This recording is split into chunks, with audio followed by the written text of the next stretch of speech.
सुभाष चंद्र बोस ने आज़ादी के आंदोलन को नई अभिव्यक्ति दी। इस भाव को, इस तथ्य को समझने के लिए हमें उनसे जुड़े कई पहलुओं पर गौर करना पड़ेगा। यहाँ हमें महात्मा गांधी और उनके बीच के संबंध को भी समझना होगा और साथ ही द्वितीय विश्व युद्ध की रूपरेखा को भी समझने की आवश्यकता है। तभी हम सुभाष का आज़ादी के आंदोलन में उनकी सक्रिय भूमिका, उनकी महती भूमिका को समझ पाएंगे। आइए सुभाष के इतिहास और राष्ट्रीय आंदोलन में उनकी महती भूमिका को समझने का प्रयास करते हैं। आइए भारतीय इतिहास के उस विशिष्ट व्यक्तित्व के इतिहास को पलटते हैं जिनकी उपस्थिति ने आंदोलन को धार प्रदान की थी।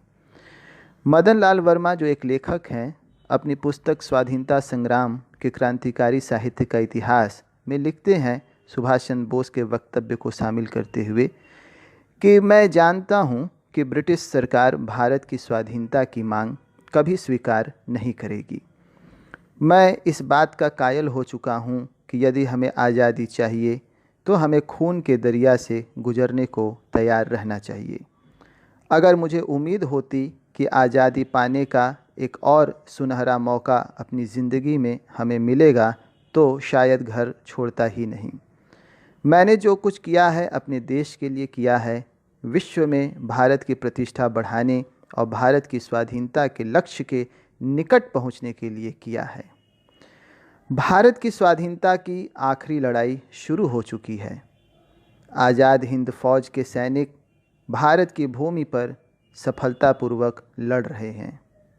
हे राष्ट्रपिता, भारत की स्वाधीनता के इस पावन युद्ध में हम आपका आशीर्वाद और शुभकामनाएं चाहते हैं। ये वक्तव्य नेताजी सुभाष चंद्र बोस आज़ाद हिंद रेडियो के माध्यम से गांधी के नाम संदेश के रूप में प्रस्तुत कर रहे थे।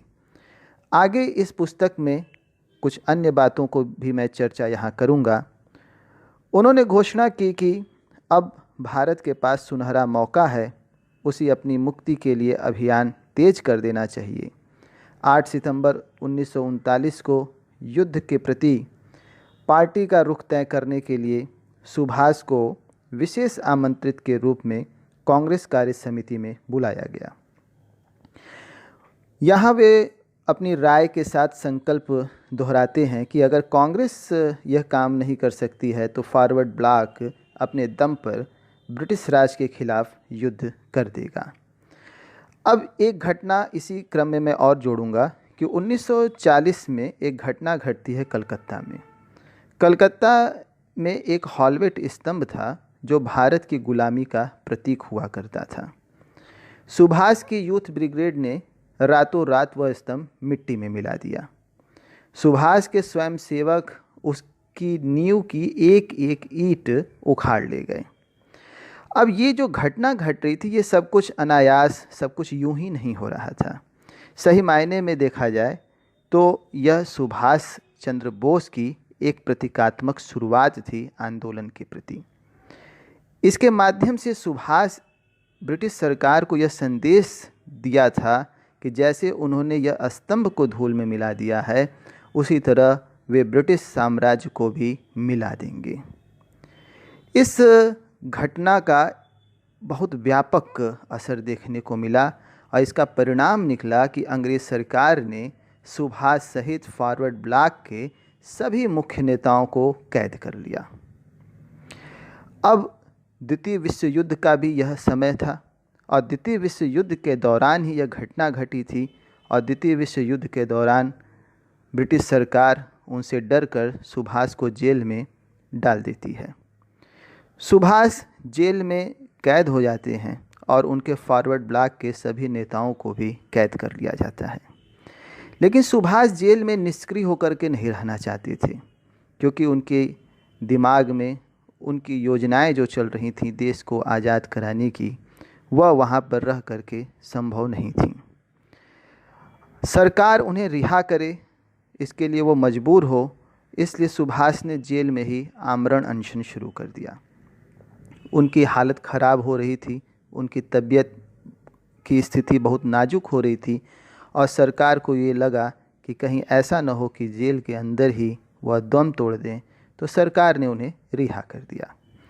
लेकिन अंग्रेजी सरकार यह भी नहीं चाहती थी कि सुभाष युद्ध के दौरान मुक्त रहें, इसलिए सरकार ने उन्हें उनके घर में ही नज़रबंद कर दिया और बाहर पुलिस का बहुत कड़ा पहरा बैठा दिया। लेकिन नज़रबंदी से निकलने के लिए सुभाष निरंतर अपनी योजनाएं बना रहे थे और वह एक ऐसा 16 जनवरी 1941 का दिन था कि वे पुलिस को चकमा देते हैं और एक पठान का रूप बना करके वे कलकत्ता के घर से निकल पड़ते हैं और यहाँ से वह पेशावर होते हुए अफ़गानिस्तान पहुँच जाते हैं। वहीं इटालियन दूतावास में वे प्रवेश पाने में सफल होते हैं। हालांकि वह अफ़गानिस्तान जब पहुँचते हैं तो तमाम देशों के दूतावासों से संपर्क करते हैं, लेकिन इटालियन दूतावास में उनको प्रवेश मिलता है। इसके बाद वे रूस की राजधानी मॉस्को पहुँचते हैं और वहाँ से जर्मनी की राजधानी बर्लिन पहुँचते हैं। उन्होंने जर्मनी में भारतीय स्वतंत्रता संगठन और आज़ाद हिंद रेडियो की भी वहीं स्थापना की। बर्लिन में सुभाष चंद्र बोस की मुलाकात होती है जर्मनी के एक बड़े प्रसिद्ध नेता थे रिबेनट्रोप से। अब 29 मई 1942 का भी समय था। सुभाष जर्मनी इसलिए पहुंचते हैं कि वह एडोल्फ हिटलर से मिलें और 1942 29 मई को वह दिन आता भी है और जब वह एडोल्फ हिटलर से मिलते हैं। लेकिन उनको ये महसूस होता है कि एडोल्फ हिटलर की भारत में कोई दिलचस्पी नहीं है और अंत में इस बात को सुभाष समझ में भी जाते हैं कि जर्मनी और हिटलर से उन्हें कुछ खास भारत की आज़ादी से कुछ नहीं मिलने वाला है। और इसके बाद वे यहाँ से निकल जाते हैं जर्मनी से और वहाँ से वो जापान चले जाते हैं। जापान के तत्कालीन प्रधानमंत्री से वे मिलते हैं और वे जापान का प्रधानमंत्री नेताजी के व्यक्तित्व से इतना प्रभावित होते हैं कि वो उन्हें सहयोग करने का पूरा आश्वासन देते हैं और उसका यह भी परिणाम निकलता है कि नेताजी को जापान की संसद में भाषण देने का भी मौका मिलता है और वे जापान की संसद में अपने भारतीय आंदोलन के विचारों को वे रखते हैं। तो यहाँ कहने का ये तात्पर्य है कि 1940 और से 45 के दशक में सुभाष योजनाबद्ध तरीके से अपने कदम को बढ़ा रहे थे और आज़ादी में वे अपनी सक्रिय भूमिका अदा कर रहे थे, निभा रहे थे। यहाँ मैं कुछ अन्य तथ्यों पर भी प्रकाश डालूँगा इस संदर्भ में कि आखिर क्यों द्वितीय विश्व युद्ध सुभाष को बेचैन कर रहा था और क्यों अंग्रेजी सरकार ये नहीं चाहती थी कि उनको वहाँ से जेल में से निकाल दिया जाए। इस तथ्य को अगर हमें समझना है तो हमें उनके जीवन काल के विषय में भी देखना होगा, उनके जीवन काल को भी समझना होगा और ख़ास तौर से 1920 से 38 के दौर को भी गौर करना पड़ेगा। 1919 में उनके जीवन में हम देखते हैं कि सुभाष ने बीए की परीक्षा पास की थी और पिता ये चाहते थे कि वे आईसीएस बने और पिता की इच्छा पूरी करने के लिए वे 1919 में इंग्लैंड भी चले गए। परीक्षा की तैयारी करने के लिए लंदन में कोई भी जहाँ भी जिन स्कूलों में गए वहाँ उनको कहीं किसी भी कॉलेज या स्कूल में प्रवेश नहीं मिला और खैर एक संस्थान में उनको प्रवेश मिलता है और ये स्थिति होती है कि उनको रहने और खाने की जो समस्या वहाँ पे झेलनी पड़ती उसका वह समाधान हो जाता है। इसके बाद 1920 में वे आईसीएस की पूरी परीक्षा में पास करते हैं, उन्हें चतुर्थ स्थान मिल जाता है। लेकिन यह आईसीएस की परीक्षा से वे बहुत खुश नहीं थे कि वह इस में चतुर्थ स्थान इतना सम्मानपरक या परीक्षा को पास कर लिया और एक अफसर के पद पे हो गए। उनके विचार तो कहीं और थे। वे तो विवेकानंद और अरविंद घोष के विचारों से प्रेरित हो रहे थे और वे ये भी जान रहे थे कि आईसीएस बन करके वे अंग्रेज़ों की गुलामी और उनके लिए संभव नहीं है। और इसी दौरान हमें एक भारत जब वो इंग्लैंड में इस परीक्षा को निकाल रहे होते हैं तो उसी टाइम हमको भारत के भी जो घटनाक्रम हो रहा था उसको भी समझने की आवश्यकता है कि वे क्यों आईसीएस की परीक्षा में चयनित होने के बाद भी वो इस पद को छोड़ रहे हैं। तो 1920 के दरमियान ही भारत में जलियांवाला बाग कांड भी होता है और उसी समय महात्मा गांधी के नेतृत्व में भी आंदोलन बहुत तेज़ी से आगे बढ़ रहा था। और कहीं ना कहीं सुभाष चंद्र बोस को यह लग रहा था कि आईसीएस रहते हुए वे भारत के आंदोलन में वह सक्रिय रूप से भूमिका नहीं निभा पाएंगे और अपने जीवन का जो वो मकसद समझते थे वो यही समझते थे कि पूरी मानवता के लिए काम किया जाए। कहीं ना कहीं वे यहाँ मुझे लगता है कि महात्मा बुद्ध के भी जीवन से वे प्रेरित हो रहे थे। जिस प्रकार गौतम बुद्ध ने सब कुछ छोड़ दिया मानवता के कल्याण के लिए, वैसे ही सुभाष चंद्र बोस भी वो उसी पद चिन्हों पे चल रहे थे जिस पद चिन्हों पे कभी गौतम बुद्ध चले थे। सुभाष कोलकाता से वहाँ से इंग्लैंड से चलते हैं और कोलकाता वापस आते हैं। कोलकाता में वहाँ स्वतंत्रता सेनानी देशबंधु चित्तरंजन दास के साथ वे वहाँ उनके कार्यों से वे प्रभावित रहते हैं और उनके साथ वे कार्य करना चाहते हैं। और इस संदर्भ में वे रविन्द्रनाथ ठाकुर से भी मिलते हैं और रविन्द्रनाथ ठाकुर उनको सलाह देते हैं कि भारत वापस आने पर वे सबसे पहले मुंबई जाएं और वहाँ महात्मा गांधी से वे मिलें। खैर, उनकी बात मान करके वह 20 जुलाई 1921 को गांधी से मिलते हैं और वह 1921 20 जुलाई वह ऐतिहासिक दिन है जब गांधी और सुभाष के बीच पहली मुलाकात होती है। गांधी जी उनसे मिलते हैं और गांधी जी उन्हें कलकत्ता जाकर चित्तरंजन दास के साथ काम करने की सलाह देते हैं। इसके बाद सुभाष उनकी बात मान करके कलकत्ता आ जाते हैं और चित्तरंजन दास के साथ मिल करके आंदोलन को आगे बढ़ाते हैं। और शीघ्र ही इतनी उनकी प्रतिभा थी कि अपनी प्रतिभा के बल पे वे पूरे बंगाल में युवाओं के एक नेता के रूप में उभर कर सामने आते हैं। अब आज़ादी का जो आंदोलन था गांधी के नेतृत्व में आगे बढ़ रहा था और सुभाष इसमें सक्रिय भूमिका निभा रहे थे। लेकिन 1928 एक ऐसा समय आता है जब कांग्रेस का वार्षिक अधिवेशन मोतीलाल नेहरू की अध्यक्षता में कोलकाता में होता है। गांधी जी उन दिनों पूर्ण स्वराज की मांग से असहमत थे। वे नहीं चाहते थे कि अभी हम पूर्ण स्वराज की मांग करें। लेकिन इनसे विपरीत जो सोच थी वह सुभाष और जवाहरलाल नेहरू की थी और वे ये चाहते थे कि पूर्ण स्वराज की मांग से पीछे हटना वे एकदम अभी ठीक नहीं होगा और पूर्ण स्वराज की मांग यहाँ से अब करनी शुरू कर देनी चाहिए। 1930 में जब कांग्रेस का अधिवेशन नेहरू की अध्यक्षता में लाहौर में हुआ तब यह तय भी हो गया कि 26 जनवरी का दिन स्वतंत्रता दिवस के रूप में मनाया जाएगा। आंदोलन आगे बढ़ रहा था तभी 1931 एक ऐसा दिन आता है जब एक बहुत बड़ी घटना देश के अंदर घटती है। इसी समय 1931 में भगत सिंह को फांसी दिए जाने के प्रश्न पर सुभाष चंद्र बोस गांधी और कांग्रेस के तौर तरीक़ों से खफा हो जाते हैं और क्योंकि वे चाहते थे कि गांधी जी अंग्रेज़ सरकार के साथ किए गए समझौते को तोड़ दें। लेकिन गांधी बात करते हैं ब्रिटिश सरकार से, लेकिन जिस रूप में जिस तौर तरीके से बात करना चाहिए था गांधी जी को, उन तौर तरीक़ों को सुभाष चंद्र बोस स्वीकार नहीं करते हैं और वे चाहते थे कि वे उन पर दबाव बनाएं, उनसे सारे संबंधों को तोड़ दें। लेकिन गांधी इस बात पर तैयार नहीं थे, जैसा कि पुस्तकों में हमें पढ़ने को मिलता है। सन 1933 से लेकर के 1936 तक सुभाष यूरोप में रहे। 1933 की ये जो घटना घटी भगत सिंह को लेकर के, यह एक बड़ी घटना थी, एक निर्णायक मोड़ था जहां सुभाष चंद्र बोस के विचार कांग्रेस और महात्मा गांधी से अलग होते हैं।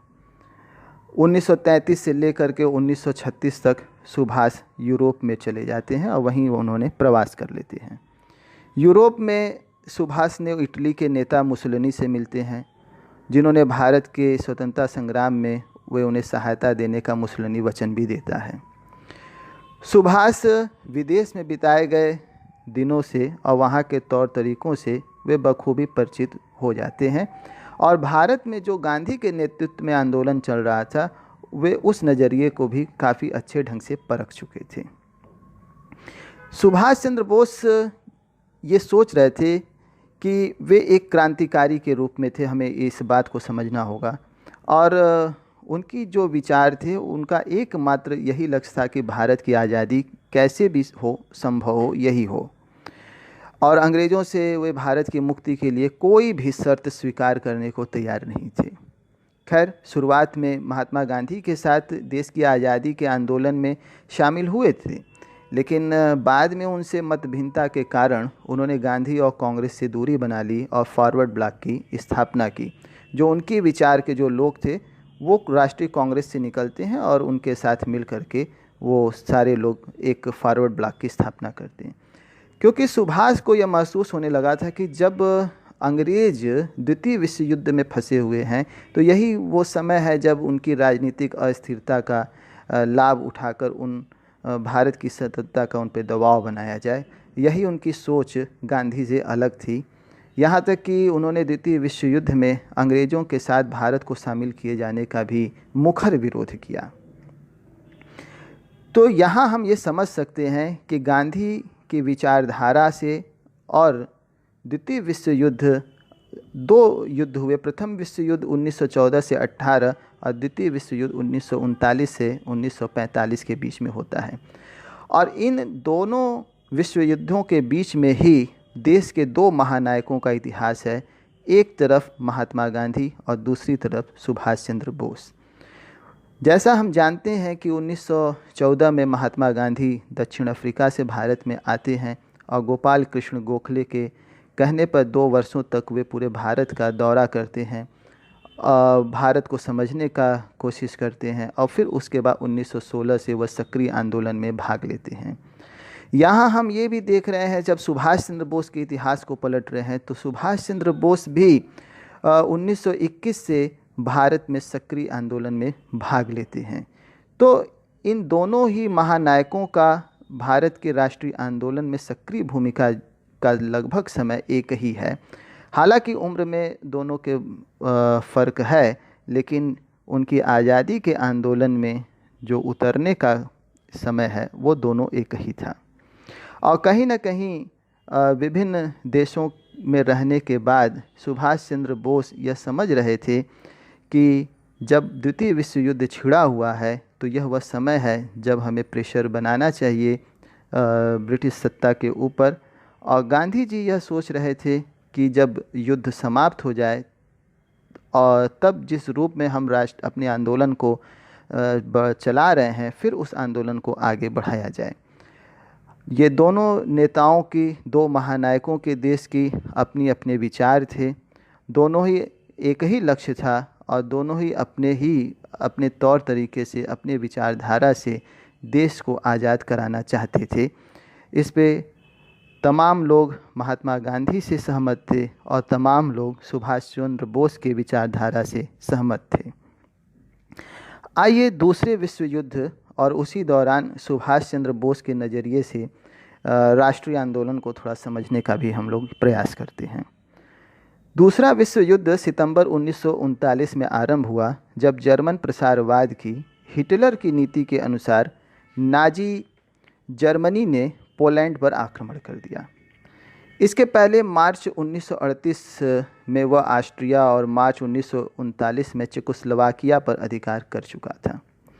ब्रिटेन और फ्रांस ने हिटलर को खुश करने के लिए सब कुछ किया था, मगर अब वे पोलैंड की सहायता करने को बाध्य हो गए। भारत की सरकार राष्ट्रीय आंदोलन या केंद्रीय धारा सभा के चुने हुए सदस्यों से परामर्श किए बिना ही फौरन युद्ध में शामिल हो गई थी। जब हम आधुनिक भारत का इतिहास विपिन चंद्रा की पुस्तक को पढ़ते हैं तो हमें तमाम इससे संबंधित तथ्य मिलते हैं। राष्ट्रीय कांग्रेस को फासीवादी यानी फासिस्ट आक्रमण के शिकार देशों से पूरी सहानुभूति थी। वह फासीवाद विरोधी संघर्ष में लोकतांत्रिक शक्तियों की सहायता करने को तैयार थी, मगर कांग्रेस के नेताओं का सवाल यह था कि एक गुलाम राष्ट्र द्वारा दूसरों के मुक्ति संघर्ष में साथ देना किस प्रकार संभव था। 1941 में विश्व की राजनीति में 2 महत्वपूर्ण परिवर्तन आए। पश्चिमी यूरोप तथा अधिकांश पूर्वी यूरोप में पोलैंड, बेल्जियम, हॉलैंड, नॉर्वे और फ्रांस पर अधिकार कर चुकने के बाद नाजी जर्मनी ने 22 जून 1941 को सोवियत संघ पर हमला बोल दिया। 7 दिसंबर को जापान ने पर्ल हार्बर में एक अमेरिकी समुद्री बेड़े पर आकस्मिक हमला किया तथा जर्मनी और इटली की ओर से युद्ध में शामिल हो गया। उसने तेज़ी से फिलीपीन, हिंद, चीन, इंडोनेशिया, मलाया और बर्मा पर अधिकार कर लिया। मार्च 1942 में रंगून पर उसका अधिकार हो गया। इससे युद्ध भारत की सीमाओं तक आ पहुंचा। अब ब्रिटिश सरकार को युद्ध प्रयासों में भारत के सक्रिय सहयोग की बुरी तरह आवश्यकता थी। सुभाष को ब्रिटेन और जर्मनी में युद्ध छिड़ने की सूचना मिली और उन्होंने घोषणा की कि अब भारत के पास सुनहरा मौका है, उसे अपनी मुक्ति के लिए अभियान तेज कर देना चाहिए। उनके प्रयासों से राष्ट्रीय आंदोलन को देश के बाहर एक नई अभिव्यक्ति मिली, जैसा कि यह शीर्षक भी बताता है। सुभाष चंद्र बोस मार्च 1941 में देश से बाहर निकल गए थे और सहायता के लिए सोवियत संघ जाना चाहते थे। लेकिन जून 1941 में सोवियत संघ भी जब मित्र राष्ट्रों की ओर से युद्ध में उतरा तो वे जर्मनी चले गए। वहाँ से फरवरी 1943 में जापान के लिए चल पड़े ताकि जापानी सहायता से वे ब्रिटिश शासन के खिलाफ सशस्त्र संघर्ष चला सकें। भारत की स्वाधीनता के लिए सैनिक अभियान चलाने के उद्देश्य से सिंगापुर में आज़ाद हिंद फौज की स्थापना की। इसमें उनकी सहायता एक पुराने क्रांतिकारी रास बिहारी बोस ने की थी। सुभाष चंद्र बोस के वहाँ पहुँचने से पहले एक सेना बनाने के लिए का काम जो है जनरल मोहन सिंह कर चुके थे, जो ब्रिटिश सेना में कप्तान भी हुआ करते थे। दक्षिण पूर्व एशिया में रहने वाली भारतीय तथा मलाया, सिंगापुर और बर्मा में जापानी सेनाओं द्वारा बंदी बनाए गए भारतीय सैनिक और अधिकारी बड़ी संख्या में आज़ाद हिंद फौज में शामिल हो गए। ये सैनिक और कोई नहीं बल्कि वही द्वितीय विश्व युद्ध के दौरान भारत के सैनिक थे जो जापान जिन्हें जब हराया भारत को, और युद्ध जब चल रहा था तो उसी दौरान भारतीय सैनिक सिंगापुर, मलाया और बर्मा में ये कैद थे और उन्हीं को शामिल करके सुभाष चंद्र बोस ने जो है आज़ाद हिंद फौज की स्थापना की। सुभाष बोस, जिन्हें अब आज़ाद हिंद फौज के सिपाही नेताजी कहते थे, ने अपने अनुयायियों को जय हिंद का मूल मंत्र दिया। बर्मा से भारत पर आक्रमण करने में आज़ाद हिंद फौज ने जापानी सेना का साथ दिया। अपनी मातृभूमि को स्वाधीन कराने के विचार से प्रेरित होकर आज़ाद हिंद फौज के सैनिक अधिकारी यह आशा करने लगे कि वे स्वतंत्र भारत की अस्थायी सरकार का प्रमुख सुभाष चंद्र बोस को बना करके उनके साथ भारत में उसके मुक्तिदाताओं के रूप में प्रवेश करेंगे। खैर 1944-45 में युद्ध में जापान की पराजय के बाद आज़ाद हिंद फौज की भी हार हो जाती है और सुभाष चंद्र बोस टोक्यो जाते हुए रास्ते में एक वायुयान दुर्घटना में मारे जाते हैं। हालांकि यह अभी रहस्य है। उस समय भारत के अधिकांश राष्ट्रवादी नेताओं ने उनकी इस रणनीति की आलोचना भी की कि फासीवादी ताकतों के साथ सहयोग करके स्वाधीनता जीती जाए। फिर भी आज़ाद हिंद फौज की स्थापना करके उन्होंने देशभक्ति का एक प्रेरणास्पद उदाहरण भारतीय जनता और भारतीय सेना के सामने रखा। पूरे देश ने उन्हें नेताजी का सम्मानित नाम दिया। यहाँ मैं सुभाष के बाद आज़ादी का संघर्ष किस रूप में मोड़ लेता है उस पर भी एक चर्चा करना चाहूँगा। अप्रैल 1945 में यूरोप में युद्ध समाप्त हो गया। इसी के साथ भारत के स्वाधीनता संघर्ष ने एक नए चरण में प्रवेश किया। 1942 के विद्रोह तथा आज़ाद हिंद फौज की मिसाल ने भारतीय जनता की बहादुरी और दृढ़ता को स्पष्ट कर दिया था।